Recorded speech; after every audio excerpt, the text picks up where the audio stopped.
सबसे पहले जो है वो सबसे बड़ी खबर और वो यही है कि पूरा पाकिस्तान जो है उसकी नज़रें इस बात पे हैं कि ये जो आईनी तरमीम हुकूमत करना चाह रही है या आईने पाकिस्तान के ऊपर एक हमला करना चाह रही है और आईनी अदालत के नाम के ऊपर एक गैर आईनी काम करने जा रही है, क्या वो ये कर पाएगी या नहीं कर पाएगी। बड़ी तसल्ली से मैंने तमाम रिकॉर्ड अभी इकट्ठा किया है और उसकी रोशनी में कुछ चीज़ें मैं आपके सामने रख देता हूँ। हुकूमत इस वक्त दो ऑप्शंस पे काम कर रही है और पाकिस्तान तहरीक इंसाफ भी दो ऑप्शंस पे काम कर रही है। यानी मैं वो सारी चीज़ें आपके सामने रख देता हूँ क्योंकि बिल्कुल इस वक्त आमने सामने आ गए। जैसा कि मैंने आपको बताया था कि फाइनल राउंड शुरू हो चुका है। अब ये उस फाइनल राउंड के अंदर दोनों का मुकाबला एक बात के ऊपर है। अगर तो आईनी तरमीम करवा लेती है तो हुकूमत को एक कामयाबी मिल जाएगी और हुकूमत तूल दे सकेगी अपने इक़्तिदार को कुछ अरसे के लिए, क्योंकि पब्लिक तो बहुत नाराज़ है। किसी वक्त भी कोई बहुत बड़ी तहरीक खड़ी हो सकती है और उसके नतीजे में हुकूमत को घर जाना पड़ सकता है। लेकिन फ़िलहाल हुकूमत दो चीज़ों पे काम कर रही है कि ये वक्त कैसे गुजारा जाए। उसमें जो दो ऑप्शन है हुकूमत के वो भी आपको बताता हूँ। जो दो ऑप्शंस हैं अपोजिशन के यानी पाकिस्तान तहरीक इंसाफ के वो भी मैं आपको बताता हूँ। हुकूमत पहला ऑप्शन जो है वो ये कर रही है कि मौलाना फजलुर रहमान साहब के साथ किसी भी तरीके से कोई दरमियानी रास्ता निकाला जाए। यानी आईनी तरमीम के ऊपर अगर ज़्यादा चीज़ों पर नहीं मानते तो कम से कम जितना मिल जाए, जो मिल जाए उतना तो हासिल किया जाए ना। कुछ ऐसा कर लिया जाए जिसकी मौजूदगी में हुकूमत को कुछ रिलीफ मिल जाए और मौलाना फजलुर रहमान साहब को भी कुछ ना कुछ मिल जाए। अब फजलुर रहमान साहब ये जानते हैं कि इस हुकूमत से कुछ लेने का मतलब ये है कि गले के अंदर एक मुसीबत का तौक डाल लेना और अगले इलेक्शन में भी अवाम की मुखालफत मोल ले लेना। लेकिन बीच का रास्ता निकालने के लिए तो फजलुर रहमान साहब ने कभी इस तरह से इनकार नहीं किया कि मैं कभी नहीं करूँगा।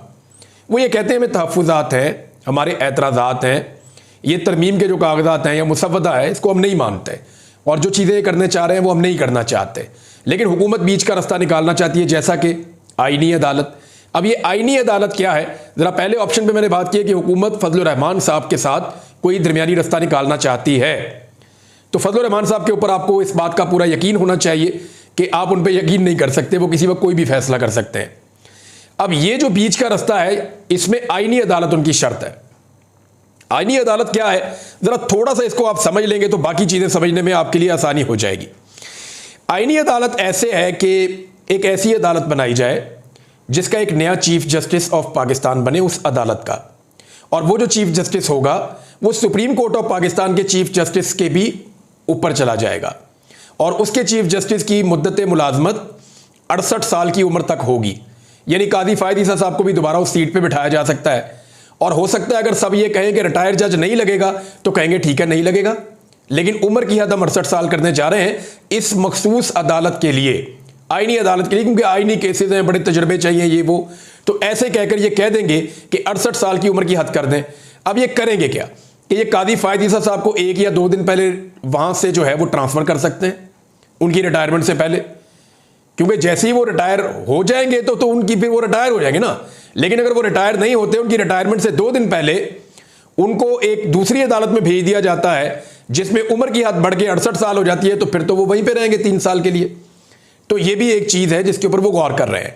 देखिए हुकूमत ने ऐसा ही किया था जब इनकी 2023 में हुकूमत ख़त्म हो गई थी अगस्त में, तो इन्होंने हुकूमत ख़त्म होने से 2 दिन पहले असम्बलियाँ तोड़ दी थी।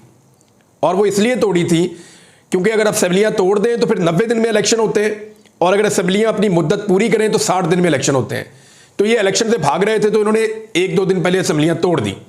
तो इसी तरह कादी साहब को भी 1-2 दिन पहले जो है वो उनको चुन कर, क्योंकि 3 जजों में से चुनना है, टॉप 3 जजेस में से वो कहते हैं जी हम चुनेंगे, तो 3 में से जो एक चुना जाएगा, जस्टिस मुनीब अख्तर को तो वहाँ ले जाने वाले नहीं है वो, ना वो जस्टिस मंसूर अली शाह साहब को वहाँ ले जाने वाले हैं, तो कादी फ़ायद ईसा साहब भी चुने जाएंगे।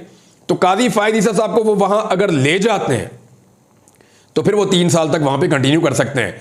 अच्छा, बाकी जो जजेस होंगे ना वो चारों हाई कोर्ट से आएंगे, यानी पेशावर से, कराची से, कोयटा से और लाहौर से। अब ये 4 हाई कोर्ट से 4 जजेस आएंगे और ये एक आईनी अदालत बन जाएगी। ओवरऑल अगर आप ये देखें तो इसके अंदर चारों जजेस की काबिलियत, 5 में से 4 जजेस जो हैं वो बड़े लो कैटेगरी के होंगे as compare to supreme court के जजेस। और सुप्रीम कोर्ट ऑफ पाकिस्तान जो है वो नीचे चली जाएगी आईनी अदालत से। सारे इख्तियारात तो उसके पास चले जाएंगे, सारी ताकत तो उसके पास चली जाएगी, तो सुप्रीम कोर्ट तो बराए नाम ही रह जाएगी। तो ऐसी सूरत हाल में एक बात याद रखिएगा कि सुप्रीम कोर्ट ऑफ पाकिस्तान के 10 के करीब ऐसे जजेस हैं जिनके लिए काम करना मुमकिन नहीं रहेगा और फिर वो शायद काम नहीं करेंगे। कुछ लोग तो ये दावा कर रहे हैं कि जजेस इस्तीफे दे देंगे और एक बहरान पैदा हो जाएगा और कुछ ही दिनों के अंदर वुकला को इस बात का एहसास हो जाएगा कि अदलिया का सारा स्ट्रक्चर तबाह हो गया है और फिर वुकला की तहरीक को कोई भी चलने से, खड़े होने से और आगे बढ़ने से नहीं रोक पाएगा। तो जनाब ये बहरान है जिसकी तरफ ये जा सकते हैं। ये एक्चुअली आईनी अदालत ये है, इसको गैर आईनी अदालत कहें तो फिर आप ठीक ही है। यानी एक ऐसा काम करने जा रहे हैं जिसकी कोई प्रेसिडेंट ही नहीं है पाकिस्तान में। और जवाब क्या दे रहे हैं बिलावल भुट्टो जरदारी साहब का, अगर आप स्टेटमेंट देखें, वो ये कहते हैं कि सुप्रीम कोर्ट का टाइम बहुत ज़ाया होता है। 90% जो टाइम है ना सुप्रीम कोर्ट का, वो आईनी केसों में लग जाता है। अगर आप परसेंटेज उठाकर देखें ना, जो लोग सुप्रीम कोर्ट ऑफ पाकिस्तान में काम करते हैं, रिपोर्टर्स वहाँ जाते हैं, जो वहाँ का अमला है, जो लॉयर्स वहाँ जाते हैं, उन्हें कहेंगे जी डाटा निकालें। जब डाटा निकालेंगे तो पता चलेगा ये 5% भी नहीं बनता। सुप्रीम कोर्ट ऑफ पाकिस्तान के जजेस का ज़्यादातर टाइम आईनी केसेस में नहीं गुजरता। ये बिलावल ने पता नहीं कहाँ से डाटा ले लिया है, वो 90% कह रहे हैं। अब जैसे बिलावल मजबूर है, उनका डाटा भी लगता है मजबूर है और वो मॉडिफाई हो गया बिलावल की तरह। तो 90% केसेस नहीं होते, बहुत थोड़े से केसेस होते हैं जो आईनी होते हैं। एक्चुअली आपको ज़्यादा इसलिए लगते हैं कि वो ज़्यादा रिपोर्ट होते हैं। जब आईनी मामला अदालत में जाते हैं तो वो रिपोर्ट होते हैं। यानी आप देखें हफ्ते के अंदर 3, 4, 5 घंटे ऐसे होते हैं जो बहुत ज़्यादा सुप्रीम कोर्ट में रिपोर्ट हो रहे होते हैं, लेकिन वो एक अदालत में। बाकी अदालतें रूटीन में अपना काम कर रही होती हैं, लेकिन उन्हें कोई रिपोर्ट नहीं करता। इसी तरह बाकी दिनों के अंदर अदालतें रूटीन में अपना काम कर रही होती हैं, लेकिन उन्हें कोई रिपोर्ट नहीं करता। यानी मैं अदालतों में जाता रहा हूं, वहां पे दर्जनों केसेस के बाद कोई एक आधा केस आता है जो सहाफियों की दिलचस्पी का होता है। यानी 2, 4, 5 दर्जन केसेस के बाद कोई 1-2 केसेस ऐसे आते हैं जिसकी खबरें आप बनाकर टीवी पे लगा सकते हैं। तो वो आईनी नौयत के मामलात या मीडिया की नौयत के मामला तो बहुत थोड़े होते हैं। ये इन्होंने एक बिला वजह एक बिलावल भुट्टो जरदारी साहब ने गलत डाटा दिया है, इन्हें अपने डाटा की तस्हीह करनी चाहिए। एक ऑप्शन हुकूमत का जी मौलाना फजल रहमान साहब के साथ कोई दरमियानी रास्ता निकाला जाए, और दूसरा ऑप्शन जिसपे उनको हर हाल में काम करना है वो ऑप्शन है कि जो 63A है आइन का आर्टिकल, जिसके तहत कोई भी रुकन अपनी पार्टी की मर्जी के खिलाफ वोट डाल ही नहीं सकता। डालेगा तो काउंट नहीं होगा और उसकी सीट भी चली जाएगी। यानी ये ऐसा जुर्म है जो वो कर ही नहीं सकता। सीट भी गई और वोट गिना भी नहीं गया, फायदा भी कोई नहीं हुआ। तो इसी बुनियाद पे हमजा शहबाज की हुकूमत भी पंजाब में खत्म हुई थी 2022 में। इसके ऊपर जो है वो कादी फायद ईसा साहब ने एक बेंच बना दिया है 30 सितंबर के लिए। अब हुकूमत की सारी उम्मीद यह है कि इस आइन की जो तशरीह है वो सुप्रीम कोर्ट ऑफ पाकिस्तान एक नए सिरे से नए अंदाज में इस हुकूमत की मर्जी के मुताबिक कर ले, और जो फ्लोर क्रॉसिंग है या जिसे आप हॉर्स ट्रेडिंग कहते हैं, यानी बंदों की खरीदो फरोख्त या फ्लोर क्रॉसिंग, ये 2 नंबरी का रास्ता खोल लिया जाए। यानी आप अंदाजा करें कि पाकिस्तान में इस वक्त ऐसी हुकूमत है जो सुप्रीम कोर्ट ऑफ पाकिस्तान की तरफ अडियां चुक चुक के देख रही है, और देख क्या रही है कि किसी तरह से आप हमें फ्लोर क्रॉसिंग की इजाजत दे देना तो हम आईने पाकिस्तान में तरमीम करके पाकिस्तान के अंदर इस्तेहकाम ले आए। ये है जी इस वक्त पाकिस्तान के अंदर सूरत हाल। तो ये 2 चीजें वो करने की कोशिश कर रहे हैं। हुकूमत के पास जो इस वक्त टोटल वोट है 214 है। एक पीपल्स पार्टी की खातून को दी गई है सीट, गुरगी साहबा को, वो जब हलफ उठा लेगी तो 215 हो जाएंगे। एक छीनने की कोशिश की जा रही है पाकिस्तान तहरीके इंसाफ की एक सीट, और अभी तक तो वो नहीं छीनेगी, तो 215 इनके पास है। स्पीकर जो है वो आईनी तरमीम में वोट नहीं डाल सकता। इसी तरह जो चेयरमैन सेनेट है यूसुफ रजा गिलानी, वो भी आईनी तरमीम में वोट नहीं डाल सकते। इसमें कानून बड़ा वाज़ेह है, और मैंने आज अहमद वड़ाइज साहब से और 1-2 और जो जर्नलिस्ट हैं जो पार्लियामेंट को जाके कवर करते हैं उनसे पूछा, तो उन्होंने तमाम हवाले देकर मुझे बताया कि नहीं, ये वोट नहीं डाल सकता। तो अब इनके पास जो वोट रह जाएंगे वो 214 है। 214 वोट इनके पास है तो 10 इनके पास कम है, और अगर इनके साथ मौलाना फजल रहमान साहब मिल जाते हैं तो भी ये 222 पे पहुंचेंगे, इनके पास फिर भी 2 कम है। तो यहां पाकिस्तान तहरीके इंसाफ की रिस्पॉन्सिबिलिटी बहुत ज्यादा बढ़ जाती है।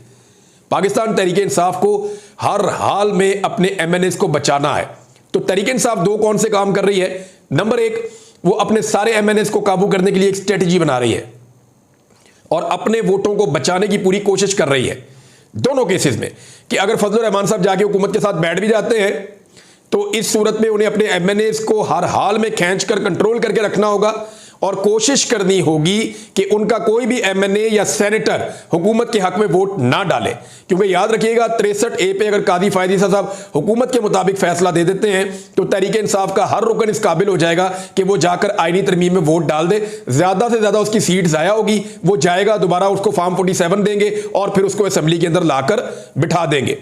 अब एक शख्सियत ऐसी है सेनेट के अंदर, यानी यहां कौमी असेंबली में तो वोट पूरे नहीं हो रहे, मौलाना साहब साथ भी मिल जाए फिर भी वोट पूरे नहीं हो रहे, वो पीटीआई के बंदे तोड़ने पड़ेंगे।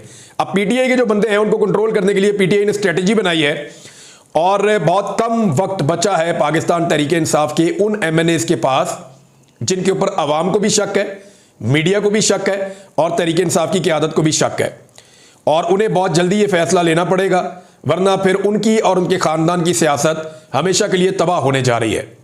मैं ये फिर बता रहा हूं, पाकिस्तान तहरीक इंसाफ के साथ जो लोग डबल गेम कर रहे हैं, जो एमएनएज, मैं कई मरतबा उनके नाम ले चुका हूं, जो एमएनएज तहरीक इंसाफ के साथ डबल गेम कर रहे हैं और दोनों तरफ विकेट के खेलना चाहते हैं इस वक्त, उन सब के लिए एक बहुत बुरी खबर है कि तहरीक इंसाफ ने अब जो वार्निंग उनके लिए जारी की है उसके ऊपर वो फौरी तौर पर अमल दरामद करें, वरना इमरान खान साहब ने यह फैसला कर लिया है कि वो फिर अनाउंस कर देगी उनकी पार्टी कि इस मुश्किल वक्त में ये हुकूमत के साथ खड़े हुए, अवाम के साथ और इमरान खान के साथ खड़े नहीं हुए, लिहाजा ये जाने और पब्लिक जाने, और फिर इनकी खानदानी सियासत जो है वो जैसे शेर अफजल मरवत ने कहा ना, वो तो बढ़ जाएगी और यही इनके साथ होगा, ये मैं बता रहा हूं आपको। दूसरी बात यह है कि सेनेट में अगर आप आते हैं तो वहां पर हुकूमत के बाद 58 बंदे हैं और एक बंदा उनका जो है वो चेयरमैन है, 59 है, तो एक चेयरमैन वोट डाल नहीं सकता, तो 58 वोट हैं, 6 वोट उन्हें और चाहिए। फजलुर रहमान साहब के पास 5 वोट हैं, तो फजलुर रहमान साहब अगर 5 वोट दे देते हैं तो फिर भी उनके 63 होते हैं, उनको 1 वोट फिर और चाहिए होगा, और अगर 1 वोट उन्हें और चाहिए तो उन्हें फिर वोट लेना पड़ेगा अख्तर मेंगल साहब की पार्टी से। या मैं आपको एक बंदे का नाम बताता हूं, पाकिस्तान तहरीक इंसाफ के सैफुल्लाह अबरू हैं, इनके बारे में बहुत सारे रिपोर्टर्स को इस बात का शक है कि ये एस्टेब्लिशमेंट के बहुत करीब हैं और ये कारोबारी टाइप की शख्सियत है, और पाकिस्तान तहरीक इंसाफ ने भी इन्हें किसी के कहने पे ऑब्लाइज किया हुआ था, लिहाजा सैफुल्लाह अबरू साहब के बारे में है कि ये शायद वोट डाल सकते हैं हुकूमत की जानिब से आईनी तरमीम के हक में। ये शुबा है और कुछ लोग कह रहे हैं, मेरे पास कोई डायरेक्ट इंफॉर्मेशन नहीं है, लेकिन ये भी तभी डाल पाएंगे जब 63A के ऊपर काजी फायद ईसा साहब सुप्रीम कोर्ट ऑफ पाकिस्तान का पुराना फैसला बदल देंगे और आइन की एक नई तशरीह कर देंगे कि फ्लोर क्रॉसिंग आज के बाद जायज है। तो जनाब ये है वो सूरत हाल। इसमें एक चीज और कही जा रही है, वो ये कहा जा रहा है कि क्योंकि अब मखसूस नशिस्तें भी है ना, हुकूमत का सारा काम हो जाता है अगर वो मखसूस नशिस्तें वापस लेने में कामयाब हो जाती है हुकूमत, और अगर वो मखसूस नशिस्तें लेती है तो उनकी 2 तिहाई अक्सरियत हो जाती है, फिर वो फौरन कोशिश करेंगे कि खैबर पख्तूनख्वा में सेनेट का इलेक्शन हो जाए और वहां पे अली अमीन गंडापुर साहब और उनकी टीम जो है वो कभी भी मखसूस नशिस्तों पे, उन्होंने तो ऐसा लगता है हलफ लिया हुआ है कि हमने किसी और पार्टी की खवातीन को हलफ लेने ही नहीं देना, हमने स्पीकर ने उनको हलफ ही नहीं लेने देना, हम उनको हलफ लेने देंगे ही नहीं, उनका तो ये कहना है। वो हलफ लेंगे तो फिर वहां पे इलेक्शन होगा ना, तो वो सेनेट इलेक्शन वहां का भी रुका हुआ है, तो ये कोशिश करेंगे सेनेट इलेक्शन करवाएं, अपना नंबर पूरा कर लें। अब इलेक्शन कमीशन ऑफ पाकिस्तान ने 6 इजलास कर लिए हैं, यानी जब अदालत ये कहती है कि ये सीटें पीडीएम की हैं तो ये 5 मिनट लगाते हैं दे देते हैं, अदालत ये कहती है कि बल्ला छीन लो, 5 मिनट लगाते हैं छीन लेते हैं, लेकिन जब अदालत कहती है नहीं जी बल्ला इनका है तो फिर ये इजलासों पे लग जाते हैं, अपीलों पे लग जाते हैं। जब अदालत ये कहती है कि नहीं जनाब आपने मखसूस नशिस्तें पाकिस्तान तहरीक इंसाफ को देनी है, तो यहां पे इलेक्शन कमीशन 6 इजलास कर चुका है और अब कह रहे हैं जी सुप्रीम कोर्ट में हम वापस जाएंगे, हम किसी सूरत इसके ऊपर अमल दरामद तो अभी नजर ही नहीं आ रहा। और सारे लोग जो बबांगे दो लोग कहते हैं, यानी जो लोग एस्टेब्लिशमेंट के यानी खुदकार किस्म के आप कह लें या खुद साख्ता किस्म के आप कह लें, जो तर्जुमान बने हुए हैं, वो अपने मुंह से आकर कहते हैं जी कोई फर्क नहीं पड़ता, आइन क्या चीज है, अदालती फैसला क्या चीज है, हमने अदालती फैसला देखना है या ये देखना है, बस उनको नहीं दिल कर रहा, वो नहीं मान रहे। यानी इस तरह आके डिटाई के साथ टीवी चैनल पे, नेशनल टीवी पे बैठ के परवेज मुशर्रफ के दौर में कभी किसी ने इस डिटाई के साथ ऐसे काम नहीं किए थे जो अब किए जा रहे हैं, और साफ कहा जा रहा है कि अदालती फैसले पर अमल दरामद नहीं किया जाएगा। वैसे मैं आपको यह बताता हूं कि अदालती फैसले पर ना सिर्फ अमल दरामद करना पड़ेगा बल्कि वो करवा लिया जाएगा। एक और खबर है वो कनाडा से आई है। कनाडा की असेंबली में एक आवाज उठी है और एक पटिशन पेश की गई है और हुकूमती रुकन की जानिब से पेश की गई है। खातून रुकन ने पाकिस्तानी जो कैनेडियन है उनकी जानिब से एक पटिशन वहां पढ़ के सुनाई और ये पटिशन पेश की गई उनकी असेंबली में। उन्होंने कहा जी पाकिस्तान के अंदर जो सियासी टर्मोइल है, जो सिचुएशन है, जमहूरी हुकूमत का तख्ता उल्टा गया, इमरान खान साहब की गिरफ्तारी है, और उन्होंने कैनेडियन हुकूमत से ये अपील की है कि ना पाकिस्तान में फ्री एंड फेयर इलेक्शन के लिए जो है वो किरदार अदा करें, कुछ पाबंदियां लगाएं वो लोगों के ऊपर जो पाकिस्तान में करप्शन में और इंसानी हुकूक की खिलाफ वर्जियों में मुलव्वस हैं। तो ये एक डेवलपमेंट है। ये आप याद रखिएगा, कनाडा में अगर ये कोई करारदाद पास होती है या आगे जाके कानून साजी हो जाती है तो फिर ये इससे जुड़े हुए कुछ और मुल्कों में भी होगी, यानी बरतानिया में भी हो जाएगी, ये मामला ऑस्ट्रेलिया में भी चला जाएगा, तो ये दुनिया में फिर ये फैलेगा मामला। और कनाडा से इसका आगाज़ होने जा रहा है कि जो लोग करप्शन का पैसा बाहर ले जाते हैं, या बल्कि उन्होंने नाम लिया, उन्होंने कहा इदारों में बैठे हुए लोगों का भी उन्होंने कहा, और उन्होंने कहा कि मिलिट्री डिक्टेटर्स का भी उन्होंने कहा कि अगर ये लोग इंसानी हुकूक की खिलाफ वर्जियों में और करप्शन के अंदर मुलव्वस हैं तो फिर कनाडा में इनके रास्ते बंद किए जाएं। और जो आइंदा 5 पटिशन आ रही हैं कनाडा में, जो अपोजिशन लेकर आ रही है, हुकूमत और अपोजिशन इस पे सेम पेज पे है, वो है जनाब इमरान खान की रिहाई की एक पटिशन आ रही है, दूसरी जुडिशरी की आज़ादी की आ रही है पाकिस्तान में, तीसरी पाकिस्तान में मीडिया की आज़ादी के ऊपर आ रही है, चौथा कारकुनों की रिहाई के हवाले से आ रही है, पाकिस्तान तहरीक इंसाफ के कारकुनों की रिहाई, और पांचवा जो है वो पाकिस्तान में अवामी मैंडेट और फ्री एंड फेयर इलेक्शन के हवाले से भी एक पटिशन आ रही है। अगर ये 5 पटिशन आती हैं कनाडा में और उसके बाद वो एक कानून साजी करते हैं तो ये फ्यूचर के लिए अच्छा होगा, यानी इसमें टाइम लगेगा लेकिन फ्यूचर के लिए अच्छा होगा। जो लोग पैसा पाकिस्तान से कमाते हैं, लूटमार करते हैं, या यहाँ पे इंसानी हुकूक की खिलाफ वर्जियाँ करके जाके यूरोप में और कनाडा में, अमेरिका में वहाँ छुप जाते हैं, तो उनके लिए ज़रा ज़मीन तंग हो जाएगी। एक चीज़ और होने वाली है और ये बहुत बड़ी डेवलपमेंट होने वाली है, और मेरी इंफॉर्मेशन के मुताबिक अगले 3 से 4 दिन के अंदर, मैं आपको फिर बता देता हूं कि मेरी इंफॉर्मेशन के मुताबिक अगले 3 से 4 दिन के अंदर, में भी 5 दिन या 1 हफ्ता भी लग जाए, लेकिन आने वाले चंद दिनों के अंदर अमेरिकी कांग्रेस की जानिब से एक बड़ा स्ट्रॉन्ग लेटर पाकिस्तान को आने वाला है। ये मैं आपको पहले बता रहा हूं, और इसके पीछे जो है वो ओवरसीज पाकिस्तानी है, मैं उनके नाम भी ले सकता हूं। यहां जिन लोगों ने ज्यादा काम किया, अली डोगर साहब हैं, ताबिश तौफीक साहब हैं, दीगर कुछ और लोग हैं पाकिस्तानी जो काम कर रहे थे, और मेरी आतिफ खान साहब से बात हुई, कुछ और लोगों से बात हुई, तो मैंने सारा डाटा इकट्ठा किया है।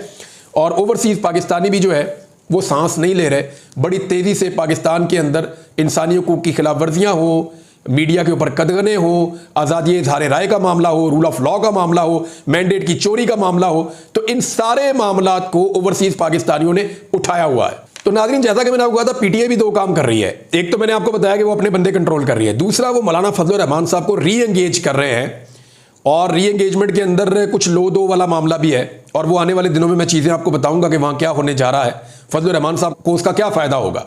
देखिए, सबसे बड़ा फ़ायदा उनका यह है कि उनकी पार्टी जो अगला इलेक्शन है जो जल्दी आ जाएगा वो लड़ने के काबिल हो जाएगी।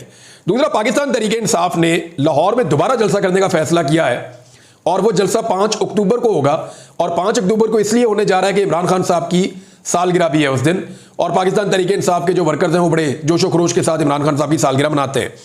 तो अब 5 अक्टूबर को लाहौर में दोबारा जलसा, उसके लिए उन्होंने अप्लाई कर दिया, और उन्होंने कहा जी हम 10 बजे रात को जलसा खत्म करेंगे, और उसके लिए उन्होंने जो श्योरिटीज गारंटीज हैं वो भी देना शुरू कर दी हैं। जबकि रावलपिंडी में पहले 28 तारीख को जलसा करने जा रही है पाकिस्तान तहरीक इंसाफ। लाहौर वाले पहले जलसे पे तो अली अमीन गंडापुर साहब पे दहशतगर्दी का पर्चा हो गया। वैसे मैं हैरान हूं कि पंजाब हुकूमत ने तो फस्तायत की तमाम हुदूद ही पार कर दी हैं, यानी इससे आगे कुछ भी नहीं हो सकता जो इन्होंने कर छोड़ा है इस मुल्क के अंदर, और जो इन्होंने सिस्टम बना दिया इस पाकिस्तान में। अगर कभी इनको इन चीज़ों की सामना करना पड़ गया ना तो इनकी चीखें मरीख तक आपको सुनाई देंगी। बहरहाल वो वक्त भी आ जाएगा। अब तक के लिए इतना ही, अपना ख्याल रखिएगा, अपने इस चैनल का भी। अल्लाह हाफ़िज़।